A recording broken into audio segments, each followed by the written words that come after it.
So I wake up this morning and I'm flipping through Twitter, and then I see Kanye West agrees to buy conservative social media platform Parler, company says. And I just went, huh? What's going on already? Kanye West buying Parler? Okay, fine, I guess. Maybe he should have gone in with Elon Musk on buying Twitter or something, but sure, okay. Kanye West got censored recently from Twitter and Instagram, and it's because they said he posted like anti-Semitic comments, and he did post some dumb stuff. We'll talk about it, but it's just Parler?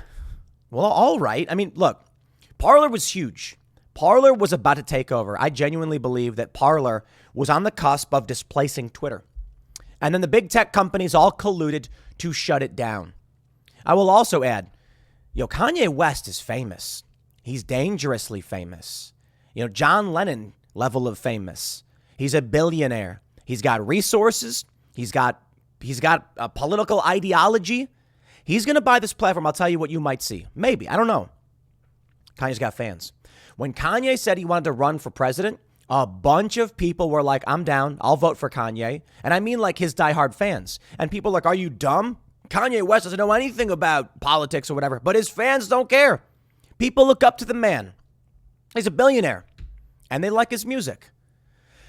Now, this whole thing, I guess, is just weird based on the comments that he said. And then, he says, look, I think you got some bad news for Republicans a little bit in this, probably not too much. But you got to understand, we're in the October surprise season, and I'm just like, my whole feed is littered with October surprises, and it's just so dumb. Like, they want 6 months in jail for Steve Bannon, and Roger Stone was supporting Trump's impeachment. I'm like, there's just all this crazy stuff coming out, and I'm just like, whatever, man. But here's why I bring that up. Kanye West said, quote, in a world where conservative opinions are considered to be controversial, we have to make sure we have the right to freely express ourselves, said West, who now goes by Ye in a statement released by Parler. Here's why that's important. Right now, what the media is doing is they're conflating what Kanye West said about Jewish people and going DEFCON 3 on Jewish people with conservative opinions. You see how that works? Meanwhile, conservatives are roasting Kanye for anti-Semitic comments. But let's talk about it. CNBC reports Kanye West, the superstar rapper who has made several inflammatory and anti-Semitic comments in recent weeks, has agreed to buy conservative social media platform Parler, the app's parent company said in a statement. The move comes after Ye was locked out of his Twitter account and Instagram for making anti-Semitic remarks. I also want to pause and just make sure I get in there that George Floyd's family is also threatening to sue him, but you can't defame the dead, so we'll get into that too. Anyway, they go on. In one post, Ye played a long-standing anti-Semitic conspiracy theory that fellow rapper Sean Diddy Combs is being controlled by Jewish people. Okay, I just want to hold on there. Is that a conspiracy theory? Like, there's a conspiracy theory that Puff Daddy is, like, under the control of Jewish people? That's awfully specific. It's absurd, but anyway. Meanwhile, his account was restricted after he said he would go DEFCON 3 on Jewish people, which is just nuts. And there's a lot of people defending him, too. A rep for Ye didn't immediately respond to a request for comment. Ye's net worth is reportedly $2 billion. Much of his fortune comes from his Yeezy sneakers brand and partnerships with Gap and Adidas. However, Ye severed business ties with Gap recently, and Adidas said it's also reviewing its business relationship with him. JP Morgan Chase also cut ties with the rapper. He pointed out he had $140 million with JP Morgan Chase, and they said, get out. So just being rich doesn't cut it. You got to toe the line. Now, I want to make a point about his comments on Jewish people. You got to understand a couple things. This is where people get into crazy conspiracies. For one, there's this meme image showing a whole bunch of news anchors. And then it puts a Star of David next to their names. And it's like, strange how all of these people in media are Jewish. And like half the people aren't even Jewish. It's so stupid. Stop falling for this stuff. They had a Jewish star on Brian Stelter. The dude is not Jewish. The dude's like Episcopalian or something. But they just take these people, these pictures, they put it there and they claim it's true and people fall for it. I got to tell you, I think, you want to know what the real conspiracy is? The conspiracy is to convince Kanye of this stupid garbage that he says dumb things and gets ostracized. Now, is it possible that Puff Daddy is being controlled by Jewish people? Okay, let's break that down and see how people fall for this kind of stuff. Puff Daddy may have business associates. Like, he might do a deal with a distributor. And the distributor, the president of the company, might be Jewish. And then what happens is the conspiracy theorists are like, the dude who runs, X distribution company that works with Kanye, he's Jewish. And then it's just like, you get these comments and people think there's a cabal of Jewish people doing these things. It's just so stupid. This idea is the same thing as white privilege. That's why I can't stand it. Bro, if there are Jewish people who happen to be more in one industry than another, that doesn't mean anything to me literally at all. It's the same idea as white privilege. And this is what I was saying to people back like 10 years ago. Not even 10 years ago. They'd be like, I was at, where was I? I think I was at some event. It was like the Berkeley protests. And there were alt-right people there, and there were, anti-Semitic individuals. And they were saying this stuff about media being controlled by Jewish people. And I'm like, bro, Shane Smith, the CEO of Vice, is a white Irish gutter bro from Montreal. He's not Jewish, and he's a billionaire based off of creating Vice. And Vice is one of these woke outlets that y'all can't stand and is expanding. And they're like, yeah, but look who's investing. And I'm like, look who's investing. He controls 90% of the board. It's him, dude. It's him. It's the white Irish guy you should be mad at. Stop taking immutable characteristics of a person to condemn the ideology or actions of the individual. It ain't solving anything. And that's what I think. That's if I had to say anything, that'd be the real conspiracy. I don't think there's a conspiracy. I think there are conspiracies, and I think sometimes people work with each other towards nefarious ends, obviously. When three guys, I just watched a video of three guys breaking into a jewelry store. Like, they conspired to do it. It happens. But it's just, here's what I'll tell you, man. Kanye West, for some reason, hyper-focuses on the fact that some dude who works with Puff Daddy, or a couple of them, happen to be Jewish. And it's like, do you notice the ethnicity of anybody else working with Puff Daddy? Are we going to say, like, Kanye West is rich and black and he's got influence? So when Kanye West's people go and convince someone to, like, join Parler, are we going to say he's being controlled by black people? That's why I can't stand this stuff. Even if it's the case, it has nothing to do. Like, even if there was a group of people doing whatever race you want to point the finger at, be it white, black, Jewish, Latino, or whatever, or Asian, whatever the case is, you need to focus on the ideology. That's where you break through. Look, I get really annoyed when people blame an identity for an ideology. It's like, these white people are doing this. And I'm like, shut up, dude. If you got a problem with capitalism, call it capitalism. Fine, whatever. But they just, pick your conspiracy theory group. Anyway, let's read. Parler is one of several right-wing friendly platforms that emerged in the Trump era, this we know. Parler was swept up in controversy last year over the role it played in January 6. Except, the funny thing is, they say that led to a slew of tech companies, including Google, Amazon, to blacklist the service, rendering its website and app inaccessible. It's funny, because Facebook played a bigger role in January 6. More of the January 6 defendants used Facebook than Parler. Yet big tech companies all colluded to nuke Parler. That's the scam. That's it right there. You want to talk about conspiracy? Big tech platforms working together in full view of the public. And this, I tell you, if Kanye West came out and said these big tech platforms are simultaneously banning people, clearly colluding with each other, you'd be like, yeah, that's plainly visible. Instead, he comes out and starts talking about Jewish people, and it's like, come on, man. This black, and then, he said stuff in the past, like recently, the recent past, where he was saying that he's like a true Jew. And I'm like, and now he's pushing black Hebrew Israelite stuff. Bro, I can respect Kanye wanting free speech. I can respect, needing free speech for everybody, no matter how bad their opinions are. But chill out, man. Here we go. Quote, Ye is making a groundbreaking move into the free speech media space and will never have to fear being removed from social media again, Farmer said. Once again, Ye proves that he is one step ahead of the legacy media narrative. Parliament will be honored to help him achieve his goals. So Parliament Technologies, I guess. So look, Elon Musk going to take Twitter. It's probably going to happen. Kanye West, he's buying Parler.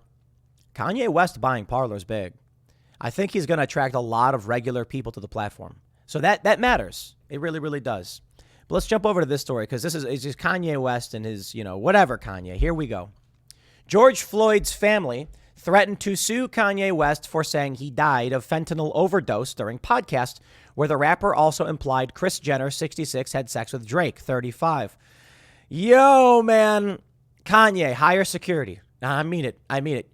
And I mean it because you're talking about a lot of very powerful people who are going to get angrier and angrier at you. And you've got people in government, and you've got celebrities, you've got billionaires.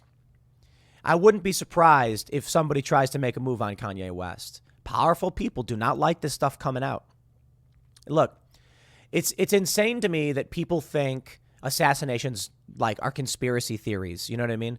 Bro, we have stories all the time about like a wife hired a hitman on her husband or a husband hired a hitman on her wife. You'd think that a billionaire or the government wouldn't be like, hey, this guy's jamming us up. If a man would be like, my wife is annoying me, and then hire a hitman, I'm pretty sure the government would do it for a lot less or more. I'm pretty sure they do it when you got Kanye West coming out and coming after the system this way. Here's what's funny, though. They threatened to sue Kanye West for saying George Floyd died of a fentanyl overdose. Yeah. Elijah Schaefer tweeted, this is the Alex Jones effect. Alex Jones lost the defamation case. Well, it was a default judgment against him. They said no matter what he sent, they said he wasn't sending the full details. So he was in discovery. He was supposed to give up records, and they kept saying he wasn't giving the records. Jones kept saying he was, and so they issued a default judgment against him. Not even a trial. Now Jones might win on appeal because of that. Here's a funny thing: you cannot defame a dead person. It's not possible. Imagine coming out and being like, George Washington kicked dogs. Who's going to sue the estate of George Washington's descendants? So I looked it up, and I don't know. This is just a law website. Sorry, minklaw.com says, can you defame and slander a dead person? Under common law, and according to the definition of defamation, deceased individuals cannot be defamed. Defamation is defined as an act or statement that damages one's reputation. The dead do not have reputations to damage. The memory of a deceased person can be damaged, but this is not addressed under the tort of defamation. Survivors or descendants of the dead have no legal claim on behalf of a deceased relative's good name, nor can they collect on behalf of their own interests relative to that person's reputation. Likewise, the estate of a deceased person cannot be liable for the defamation of the dead. Survivors, relatives, and friends of the deceased may, however, have a cause of accusation if the defamation reflects on their own reputations and they have, in fact, been defamed by these statements. So here's the argument, I guess. Kanye West, he's talking about Candace Owens' documentary, The Greatest Lie Ever Sold, George Floyd and the Rise of BLM. I'll just point out the George Floyd case was the worst possible thing for Black Lives Matter. Black Lives Matter support was on the rise. George Floyd died. Its support skyrocketed the highest it's ever been, and then they rioted. And now Black Lives Matter support is lower than where it was a couple of years ago. But so Kanye West comes out, and he says that George Floyd died of a fentanyl overdose. Well, anybody who's seen the story knows that George Floyd had lethal levels of, he was chewing on a speedball, right? It was meth and what was it? It was meth and fentanyl, I think that's what it was. He was chewing on it. They found his spit on it or something like that. I could be wrong about that. But they found in his system like THC, meth, fentanyl, and something else, some other derivative of fentanyl, I guess, something like that. I don't know. And so people were like, that was a lethal dose. It probably killed him. That's Kanye West's opinion based on the facts. And they're saying they're threatening to sue him. They can't. They can't sue him for defaming George Floyd. But here's where they play the game. They're going to argue most likely that because they do work on behalf of like George Floyd's foundation, or because they created a foundation, or because their work revolves around fighting against police brutality, they'll argue that they are being defamed. Because then what Kanye is doing is Kanye is claiming they are lying about what they're fundraising for. You see the game they'll try and play. I don't think it'll work, but we're in the Alex Jones era where the courts will probably just say, how dare you, Kanye West, besmirch the good name of George Floyd? Default judgment against you. Because that's what they did to Alex Jones. There was no trial as to whether or not he defamed these individuals. It was default judgment. George Floyd's family is considering suing Kanye West if the rapper claimed Floyd was killed by a fentanyl overdose instead of police brutality. The potential lawsuit was announced on Sunday in a tweet by civil rights activist and attorney Lee Merritt, who said West's comments about Floyd's cause of death undermined his family. You see the game they're playing. They're saying the family does work, they raise money, and by stating this, it causes damage to the reputation of their organization. He conceded that it is impossible to defame the dead, but hinted that the Floyds were still considering action against West over the slur against George, who was murdered by Minneapolis cop Derek Chauvin in May 2020. What they're arguing is, here we go, quote, claiming Floyd died from fentanyl, not the brutality established criminally and civilly, undermines and diminishes the Floyd family's fight. West made the wild claim during an appearance on Revolt TV's Drink Champs podcast and would later in the episode imply Kris Jenner, 66, had sex with Drake, 33, and say Jewish media censored an interview of this. I don't think Kanye West is insane. I don't think Kanye West is mentally ill. I think he's brilliant. I think he's a masterful business person, but I think he has bad information. That is to say, when he talks about, Jewish media and all that stuff, he's reading stupid things and he's believing them. That doesn't mean you're insane, but it does bring you to a bad place. West, 45, has faced criticism in recent weeks for his bizarre behavior, including introducing a series of shirts branded with White Lives Matter and a number of eyebrow-raising comments that have been widely regarded as anti-Semitic. Yeah, I think he's very, very wrong about that. West made the claim about Floyd's death while giving a glowing review of Candace Owens' documentary, The Greatest Lie Ever Sold, George Floyd and the Rise of BLM. Kanye, being friends with Candace, I recommend you go hang out with the Daily Wire crew so they can help get you straight on a lot of this stuff. Because I don't think you're nuts. I think Kanye West hears from people and reads from people, and he gets bad information. And then he needs someone to break this down for him. They hit Floyd with fentanyl. If you look, the guy's knee wasn't even on his neck like that.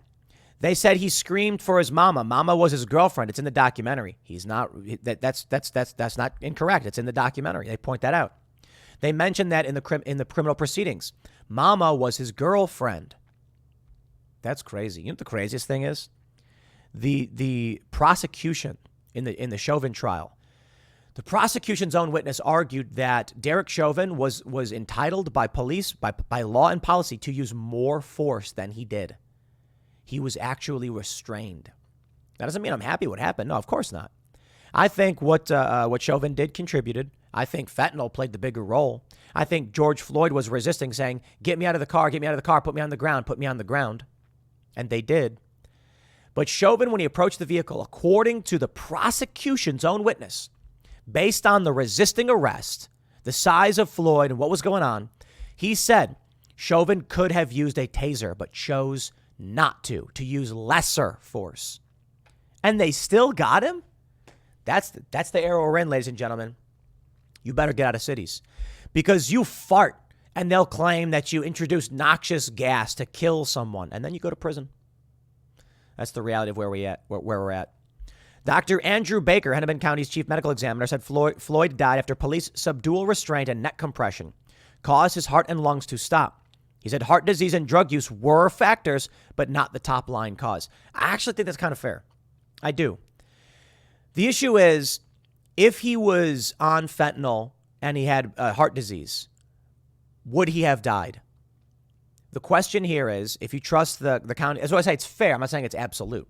It's fair because he may have lived. He may have survived that.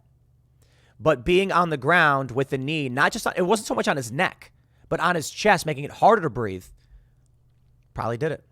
That probably did it. It's like, I'll put it this way, the straw that broke the camel's back. If the camel is carrying all the straw and it's moving and it's not collapsing, then you can't blame the straw, although it's a factor, right? It's that last piece, that last pebble, that last straw, and the camel goes down. And then you say it was that last straw that did it. I guess what I'm trying to say is Floyd may have been able to survive taking all that fentanyl and all those drugs. But when you combine it with the knee on the back and the neck, then you get death. You get it? It's fair to say what I mean is the neck may have been only a 1% factor, but it was the final move. Like Floyd could have survived. You get the point? You see what I'm trying to say? West ranted in his Drinks Champs interview.